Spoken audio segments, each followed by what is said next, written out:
نو الحمدلله زموږ د استادانو او زموږ د مشایخو د قرآن کریم ته دا خدمت په ډېر اخلاص په ډېر تقوا او په ډېر صداقت او په ډېر محنت باندې وو د هغوی خدمت الحمدلله د افغانستان په خاوره باندې دا همدغسې ژوندی ساتل. دا قرآن ډېر رښتینی کتاب دی، دا د محمد رسول الله صلی الله علیه وسلم دا دین ډېر رښتینی دی چې دا همدغسې تر ورځې د قیامت پورې ژوندی دی چې د قرآن او د سنت درسونه دي دا به انشاءالله موږ تر مرګه پورې ژوندي ساتو. استادانو او د مشایخو چې هغوی د قرآن او د سنت لپاره ډېر خدمت کړی دی د هغوی میراث ژوندی ساتل دي، د هغوی محنت ژوندی ساتل دي.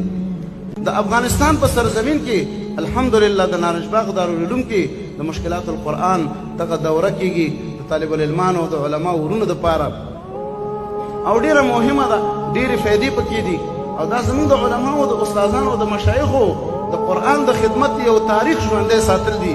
دا زموږ روحاني پلاران دي، موږ د دوی اولادونه یو، موږ به د دوی خدمت چې د قرآن او د سنت درسونه دي دا به انشاءالله موږ تر مرګه پورې ژوندي ساتو.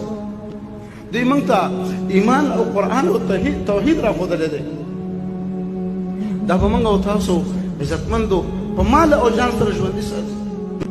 نو الحمدلله زموږ د دې استادانو او زموږ د دې مشایخو د قرآن کریم ته دا خدمت په ډېر اخلاص په ډېر تقوا او په ډېر صداقت او په ډېر محنت باندې وو چې د هغوی خدمت الحمدلله د افغانستان په خاوره باندې دا همدغسې ژوندی ساتل کېږي.